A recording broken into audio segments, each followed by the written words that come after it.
to Planet Bollywood. In the ongoing Me Too movement, many women have shared their stories. They have named and shamed the harassers, and one such brave lady tweeted out and named Sajid Khan Zain Durrani and Vikas Bell. She is here first time on television with us right here on Planet Bollywood. Welcome to the show, Saloni Chopra. And thank you, and we laud your courage for doing what you've done.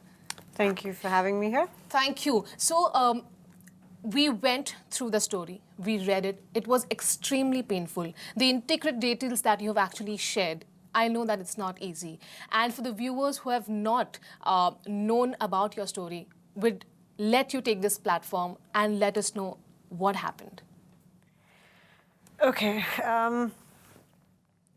I went into a lot of detail in my blog. Yes. It was really difficult to go through everything that happened all over again. I'm going to try and keep it as detailed as it was, but it's harder to talk about than it seems, I guess. Starting with Sajid. Yes. Obviously, 2011, I went and met him for an interview or whatever you call it to his house because I wanted to work as an assistant director. I wanted to learn more about how films were made. During that time, obviously, I mentioned how my interview with him was a bit disturbing. It was very overwhelming because the kind of questions he asked me, if I'd ever been through abuse. He talked about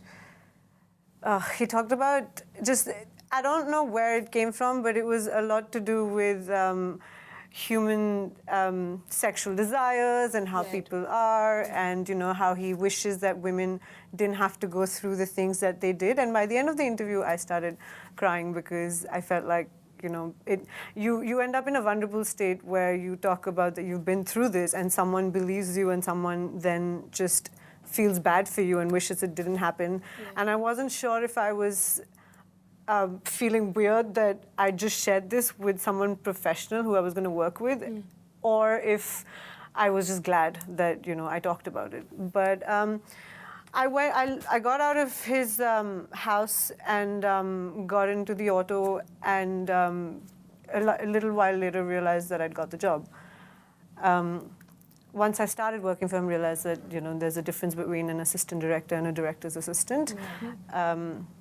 It's not that uncommon. I mean, you end up you're directly doing things for the director, printing stuff out and talking to other people on their behalf and stuff like that. And I was okay with it. I mean, I'd never assisted in my life, so I wasn't expecting to have a lot of responsibility on set. But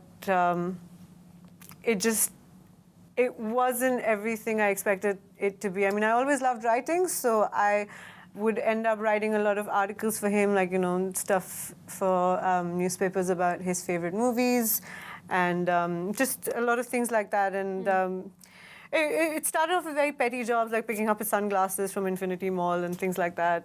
Eventually, I think there was this one time when he gave me a call and I didn't pick up because it was, I think it must have been like late at night, and I didn't pick up, and I was with my mom. And the next time when I spoke to him, he was very pissed off. He was just like, you don't not take my call. I don't care if you're shitting or, if you're sleeping, whatever you're doing, you answer my calls. And I was a bit scared, but I was just like, okay, well, I need to make sure I always answer his calls. Yeah. And the calls started coming at really odd hours. He knew I wanted to be an actor from the start.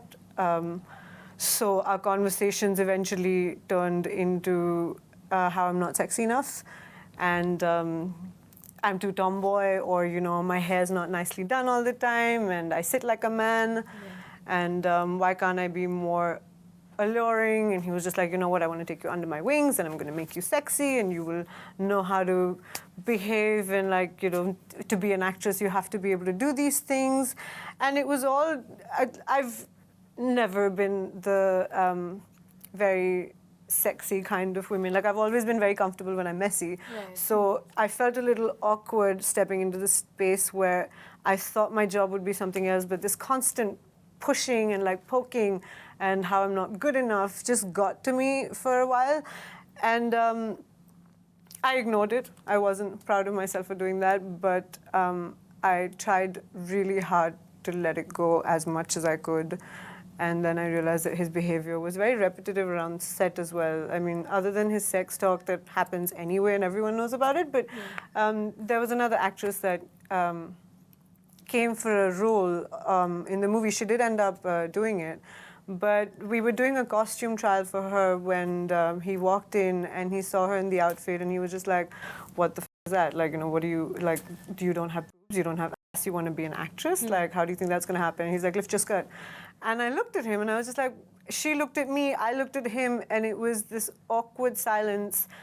And I sort of looked down because I didn't know what to say to him. And I was just like, this is ridiculous. Yeah. And she did. And he was just like, yep, you have no ass. Like, what are you thinking? And then he was like, Saloni, just give us a moment, please. And it was, she looked like she wasn't comfortable. I didn't know what to do. So I walked off irritated because I'd been dealing with his shit for so long anyway that if I can't speak up for myself, how am I going to do it for someone else in that situation? Yeah. A few minutes later, he came out, and I went and spoke to her, and she was really upset. She looked like she was going to cry, and I told her she didn't have to do this if she didn't want to, but she was just like, it's fine, it's over now, I'm going to wear this outfit and get on to set. It was a conversation we had, and then it was over.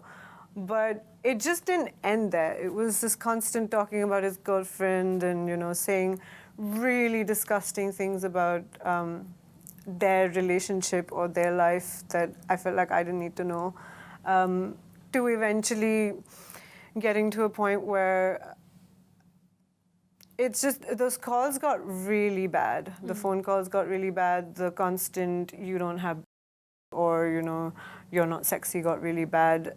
There was this one time we had a conversation on the phone where I couldn't handle it anymore. So I asked him, what is it that you want from me? Like, you know, this constantly calling, this asking me what I'm wearing, send me your photos, and like, you know, you're not sexy. And I was really petrified of him. So half of the time, I wouldn't actually argue. Like, you know, I'd listen, or I was very submissive in a lot of ways where I just didn't know how to respond. I mean, in situations like that, for me, I just didn't know if I did decide to speak up, who would I speak to? Because we don't have an environment that we work in where, you know, there's someone that I can go and talk to. He's my boss, and you usually complain to your boss. So if I can't complain to my boss because he's the one doing it, I don't know what to do. So this one day I lost it because on the phone I was just like, what do you want? Like, you're constantly calling me, you call me over, I tell you I can't come. Like, why is this just about like sex? Is that all you want? Because if it's about sex, like, I'm tired of being tortured. And he was just like, you think you're an idiot. You're so naive if you think this is just about a one-time sex thing. Who even says that I want to have sex with you? Maybe I'll just ask you to touch yourself on camera. Maybe I will ask you, like, you know, maybe I will teach you how the art of sex without actually inserting anything. And I just, it just really got to me. I think that was the night that I really lost it. I yelled at him. I was really upset. I told him that I didn't want to keep doing this, and he was just, he would talk about, you know, other directors who would keep actresses for months, and he was like, it's a process, you know, you have to be like, you have to be my keep, you have to do everything I say,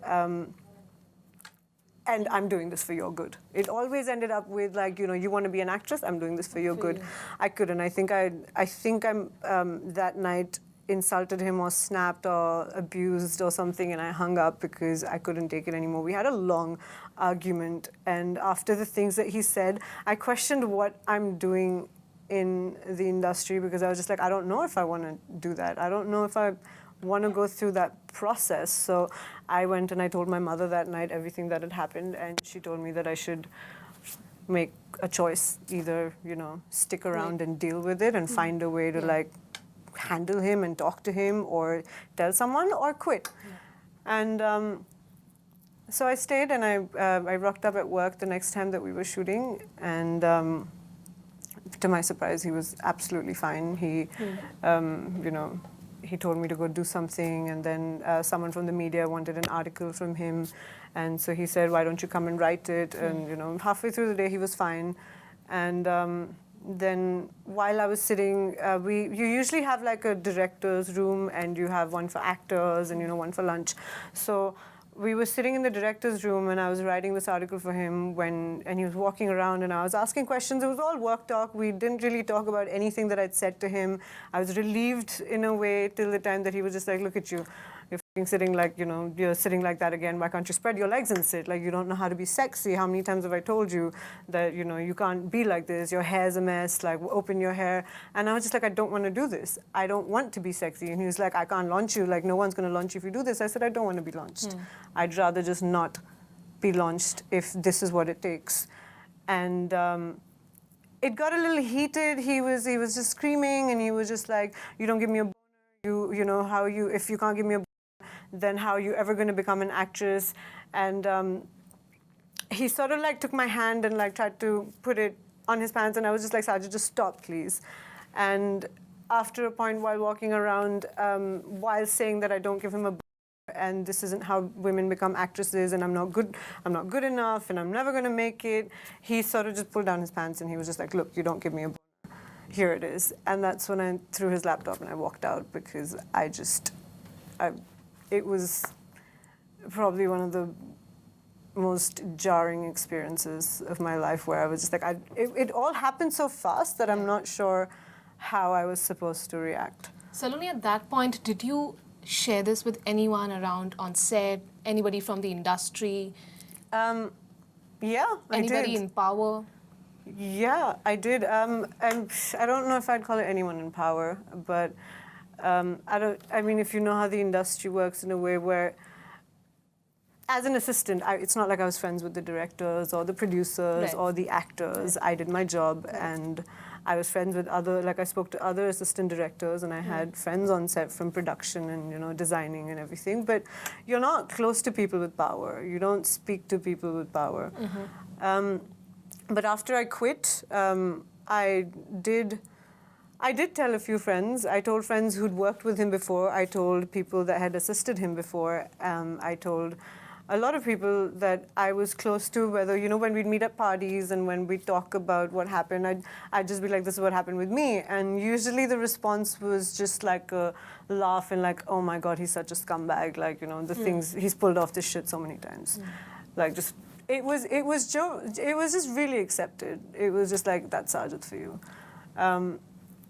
So then eventually I was just like, okay, well, I'm not the only one. Right. And apparently I have to live with this, because this isn't something that we're going to talk about or do something about. So, in fact, it was, I even told my associate director on Krish when I started that project. He's the one who asked me when this whole Me Too movement had started. He was like, are you going to speak up? Don't you think it's about time you talk about Sajid? And I was like, yeah, maybe. Because he knew when I joined that project, like, it was one of the first things that I spoke about, that my previous experience was so awful, and I was just petrified on set all the time. I was just like, I don't know who's going to do what.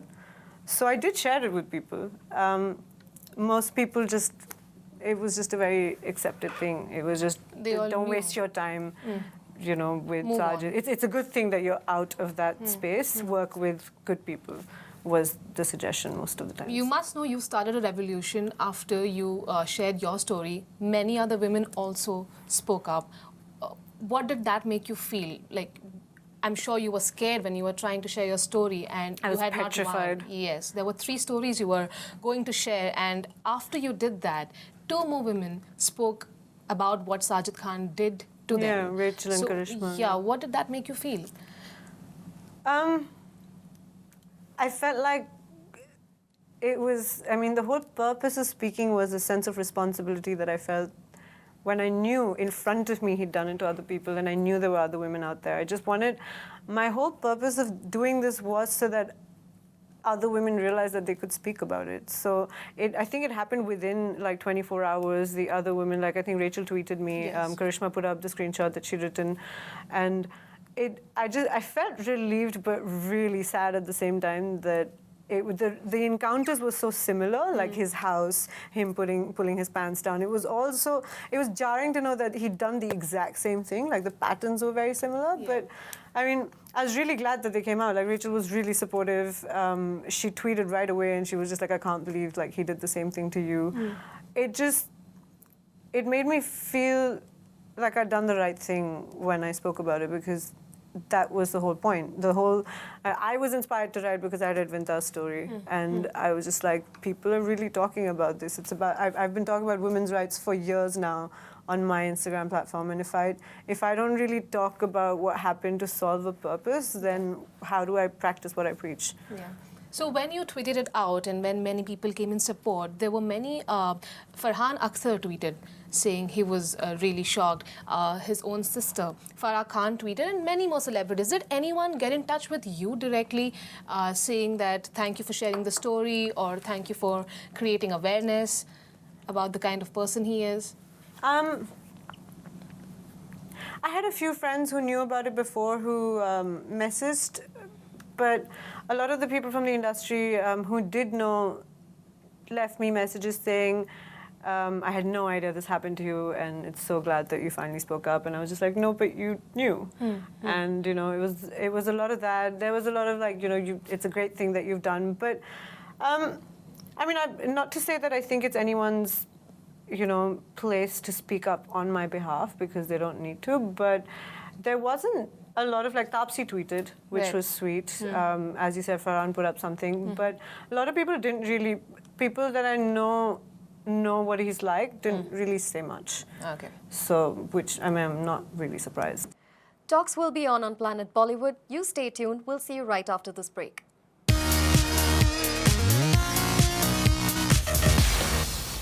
So, this was your experience with Sajid Khan. Talking about Zain Durrani, you actually underwent a lot of emotional torture out there. A lot of people, they do know their story, they do know your story, but do you want to like talk us through it and tell us more? Okay, so I met Zain in Delhi while I was working on the sets of Kick. I was working on Kick, and we were shooting in Delhi, and that's where I met him at some party that we were at, and sort of started seeing each other, dating, and he's wonderful. Anyone that remotely knows him will say that he's, you know, he writes, he's a poet, he cares about the environment, he loves people, he loves children, like, he was great. So we sort of hit it off, and we started dating.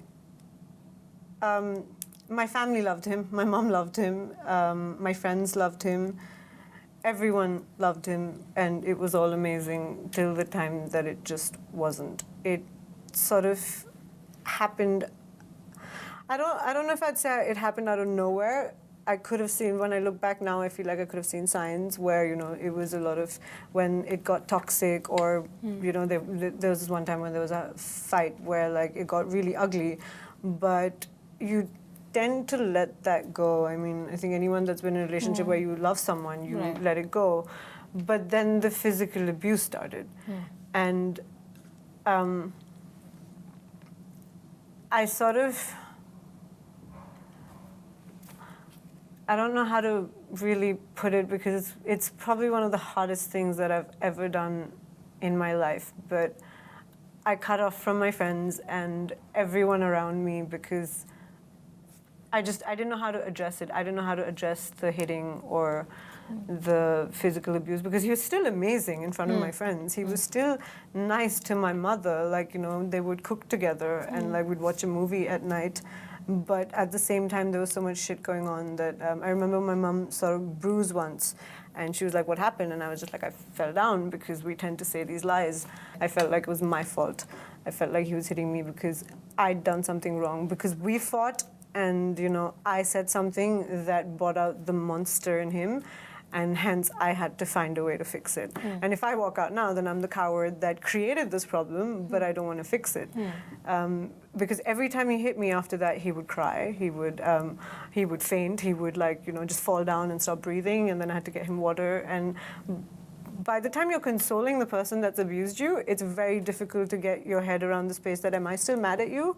Am I angry that you hit me? Because why am I giving you water and like holding your face and saying, are you okay? Whereas I'm the one that went through this. And then he'd be like, I did something, didn't I? Like, I know I've done something. I should burn my hands. And I didn't know how to deal with it. I still chose to stay because I've been wanting to talk about this, where I feel like women tend to stay when it comes to physical abuse, because when you're growing up and you know you do something wrong as a child and your father hits you or slaps you, we're always told that it's because they love us. It's because you know they want the best for us and they care about us, and that's why you're okay with physical abuse in the family. And then when you grow up and your partner hits you, your husband or your boyfriend hits you, it's the same. I speak to so many women every day who just say that it's because he loves me. He doesn't want me to do something wrong, and he's trying to protect me, which is why he got angry and he hit me. Yeah. And that's exactly how I felt for a while, where I was just like, he must really love me, which is why he gets so angry. I mean, why? Otherwise, he just wouldn't care. Saloni, after all these abuses that you face, sexual abuse, mental trauma, mental harassment, how did you get stronger? How did you cope up with all of this? By trying to write about it to encourage other women. Wow. I've been doing that ever since after Zen, I started like channelizing everything that I felt. Like I went through a huge depression after that. And I started writing. I started writing on my platform. I started writing blogs. I started, even while I did Girls on Top, I would just write to women about self-love and like speaking up for themselves. And it felt, every time a girl sent me a message saying that, you know, she was inspired or she took a tough decision in her life because of something I'd written, it sort of made me feel like maybe it was all worth it. I mean, I don't think if I'd ever gone through what I went through then I would be the person I am today. Like I wouldn't have spoken about the things that I have. So in a way, it felt like a compromise that I had to make to be able to talk to other women. It's kind of fucked up, but yeah.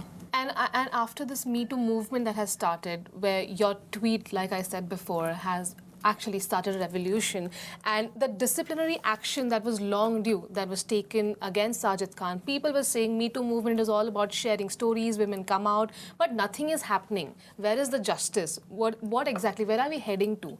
But the disciplinary action that people have chosen to, distance themselves from the predators, distance themselves, ask them to step down as directors. Sajid Khan has stepped down. He had to. And there was a lot of pressure. So does that make you feel that, yes, there is hope? All that you've done by, reliving those memories while sharing it with the audience, does that make you feel any better?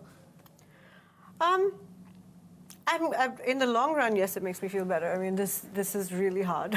Sitting here and talking about the entire experience is really hard. But I feel like the people that stepped down, or Sajid stepping down, or actors distancing away from all this, only happened because so many women came together and spoke about it. Yeah. I think the way that women have united for this has made me feel more better than the fact that they've stepped down, because I feel like this needs to not last for like just a month or two, right? Like a lot of times a movement like this comes and it fizzes out, and then everyone just goes back to their lives as if nothing happened, and the rest of the people who filed a complaint or done something are stuck for 10 years trying to deal with it, and everyone else forgets. But because these women have come together, people have been taking really serious actions in the industry to in terms of your social responsibility of what you want to associate with. Like, I think we have a responsibility of who we work with, the kind of people that we interact with, their actions that you're witness to, Yeah. And it's about time that we start talking about it. Like, one of the biggest reasons that I spoke was because it just feels like if you don't speak now, then when do you speak? Right. If women don't decide to like get up and talk about what happened to them and just be scared of like the consequences, then we can't ever be like, we want the industry to change or the world to change or even our country to change. So I really hope that this whole people stepping down and like not associating themselves with the people that have been accused or have been proven to do something lasts long enough. Yeah. It needs to be a social change rather than just a legal change. People need to talk about how women are treated in the industry, the sexism that exists. It's just about time that we address it. Well, it's time for a short breather on Planet Bollywood, but you stay tuned. We'll keep the discussions going.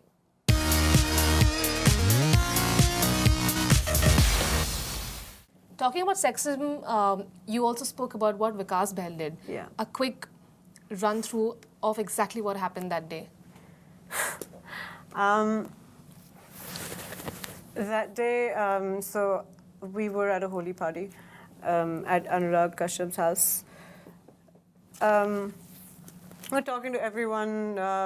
It was difficult to know who's who because there was so much color on everyone's face.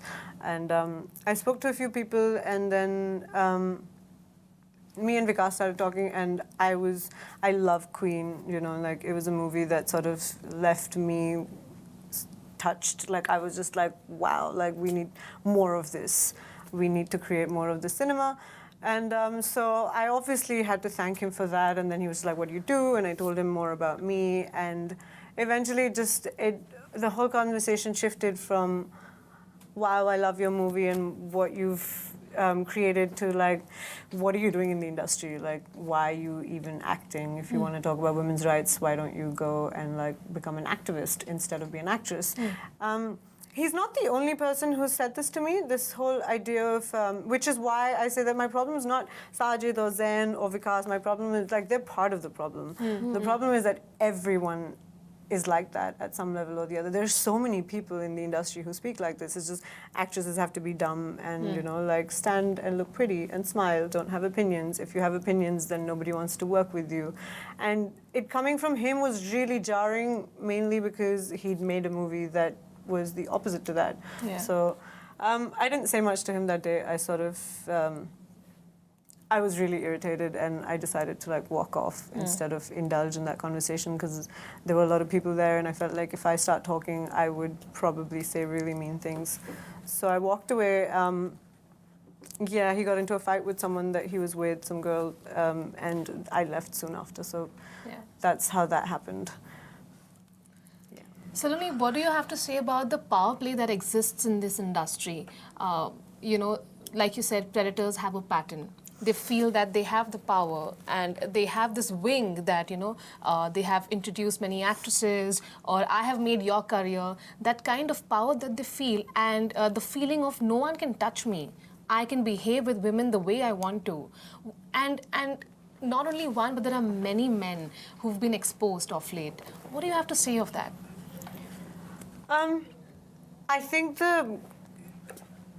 a lot of people don't understand the concept of abuse of power here. Like, we're constantly judging the women that do something, you know, to get work, or go through casting couch, or we don't give them enough credibility to speak up and talk about the things that they've done, because we're so quick to slut shame. Yeah. We're so quick to be like, well, she must have done so much to get on top.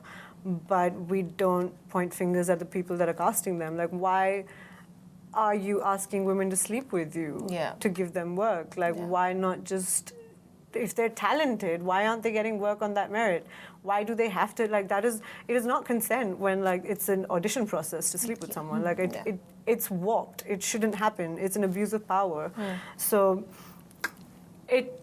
I wish we gave women more space to speak up about their stories. I think there's so many women in the industry that would, if they felt comfortable enough, and if they didn't just feel like, oh my God, if I do this, my career will be destroyed. I will be judged. My character would be dissected. It's not a very, I don't think we've created a very comfortable space where women can come and talk, which is why it takes 10 years, 5 years, 20 years for women to speak up. And when they do, you still end up, you know, blaming them for staying silent for so long. But I think there's a massive abuse of power. I think the abuse of power only goes away when you do things like you ask the person to step down from what they're doing, which is why I think it's a social change that needs to happen. I think putting every single person for sexism in jail isn't going to eradicate the problem. You're just going to have more people that do it. But if, as a society, we sit and talk about why these men are doing it, why it's not okay to do it, why women should also support other women, why just because you're a director or a producer, you shouldn't be able to get away with it. That's the only, like, conversation is the only way that you can actually fix this, so that more and more people are more comfortable talking about it, saying that, hey, you know what, I heard what you did to that girl, and it's not okay. Saloni, you said fear is not the only solution, and there needs to be something more that needs to be done. So are you planning to take any legal action against Sajid Khan or Zain Durrani? To be very honest, I never really spoke up to put anyone in jail. I spoke up because I wanted to encourage other women to share their stories and know that there are other people out there. But having said that, I am exploring my options. I'm talking to lawyers.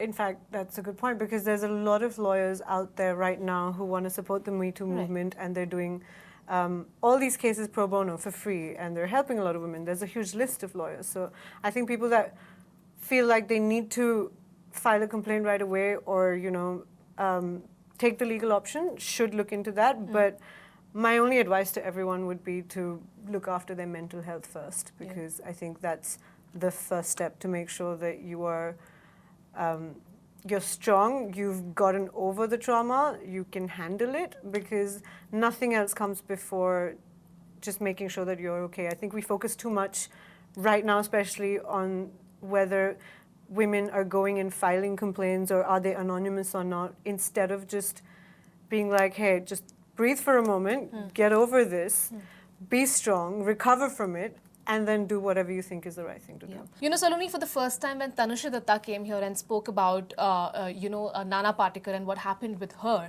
she was tried to, a lot of people tried to silence her.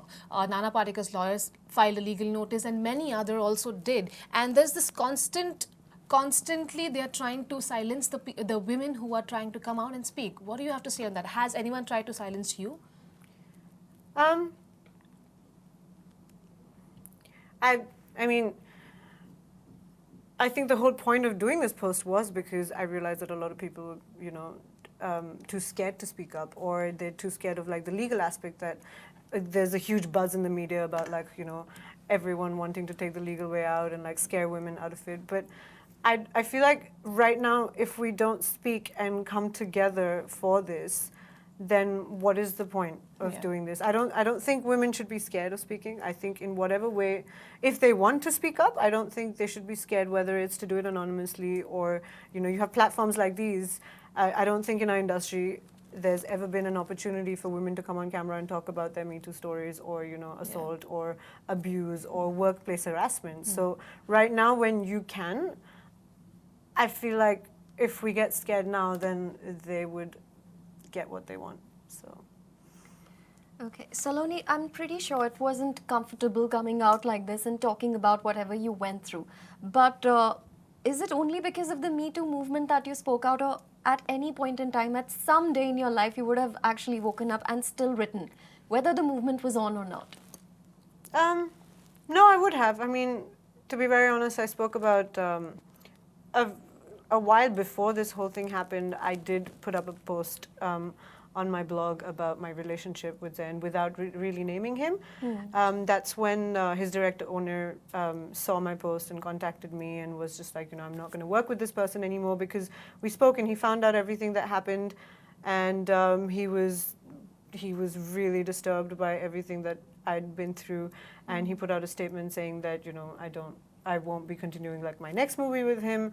And I only did that because he hid his girlfriend after me that he dated as well. So I think there was a point where I realized I, again, felt this huge sense of responsibility and blame on myself, because I felt like if I'd spoken up back then, maybe it wouldn't have happened to someone else. But it did happen to her because I chose to stay quiet and not say anything. So that made me think about whether I should talk about Sajid as well. And yeah, that's why I spoke. Also, I'd like to ask you, is there anything that will make you feel this is my justice? Are you seeking anything here? Do you want anything out of this? I know you've shared your story. You're encouraging a lot of women to share their story and find a voice. But for you and the experience that you had, will there be anything that will make you feel this is my justice?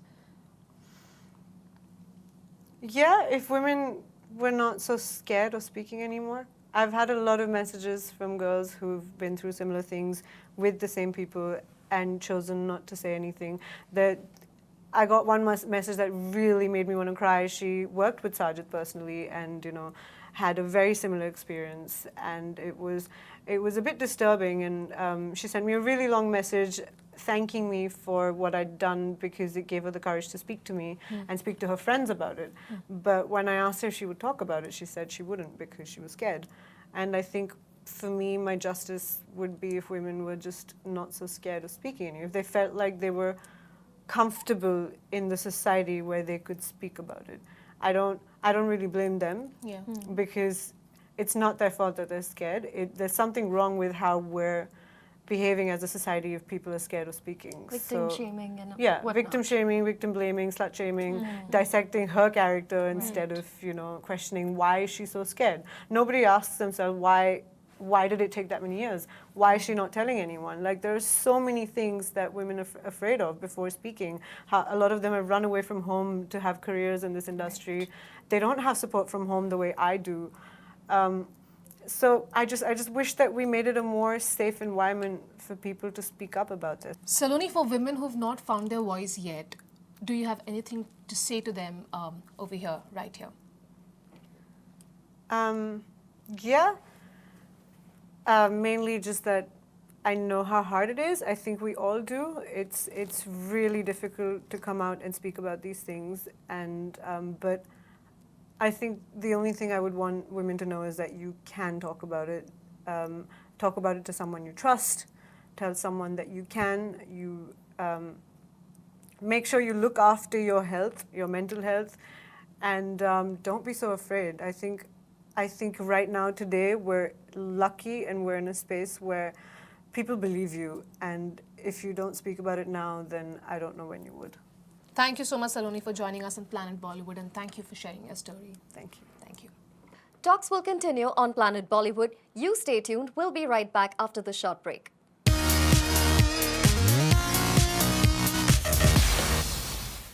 Actress Kritika Sharma के case में आया है एक नया update. कुछ ही दिनों पहले planet Bollywood में आकर उन्होंने बताया था कि किस तरह कास्टिंग डायरेक्टर विकी सिद्धाना ने उन्हें सेक्सुअली असॉल्ट और मोलेस्ट किया था। अब जब उन्होंने डिसाइड किया कि वो इस चीज को आगे बढ़ाना चाहती हैं, then she decided to take a few steps further. Absolutely, she'd gone to the Versova police station to file an FIR, but अभी तक सिर्फ उनकी कंप्लेन दर्ज की गई है। FIR अभी तक फाइल नहीं की गई है, and there is no apparent reason for that. That's been given. We had an exclusive conversation with Kritika. Let's hear what she has to say. Actually मैं 5:30 यहाँ पे आई थी, तो आई गेस ऑलरेडी 7:30 हो चुका है। तो for the first half an hour मैं वेट ही कर रही थी। सो अंदर एक मैम है जीजी पाटिल, वो बहुत कोऑपरेटिव है। कल भी उन्होंने बहुत कोऑपरेट किया था मुझसे, but the problem is so she got the approval कि FIR लिखते हैं, बट देन जो सीनियर इंस्पेक्टर हैं बट गुजर जी, उन्होंने कहा कि हम FIR नहीं लिखेंगे, अभी हम पहले इन्वेस्टिगेट करेंगे। तो अभी उन्होंने मुझे एक लेटर ऑफ इन्वेस्टिगेशन दिया है कि they will start the investigation procedure. तो that's it. Well, we really hope कि कृतिका की FIR जल्द से जल्द दर्ज की जाए। People say that आप अपनी स्टोरी सोशल मीडिया प्लेटफॉर्म पर शेयर कर रहे हैं through Me Too movement. Why don't you take a legal action, or why don't you go through that route? There are many challenges that one faces when they go through a legal action. यहाँ पर उनकी FIR नहीं दर्ज की गई है. It's been 2 days. We hope reason सामने जल्द से जल्द आए। एंड तनुश्री ने जो ये मूवमेंट शुरू किया है, me too movement, it's really encourage a lot of women to come out and share their stories, and I think that's really great, and we have a long way to go. Yeah absolutely right Sagarika, because कई बार हमारी society में ऐसा ही होता है कि हमेशा victim को ही Shem किया जाता है, उन पर ही सारी गलती का बोझ जो है वो डाला जाता है। We need to broaden our minds, we really need to take steps forward, और हमें सिर्फ विक्टिम्स को ही नहीं बल्कि उन सभी को एनकरेज करना चाहिए जिनके पास भले ही एक छोटा सा एनकाउंटर है। So we are really waiting and hoping and praying that this movement brings a huge change that was much needed and required.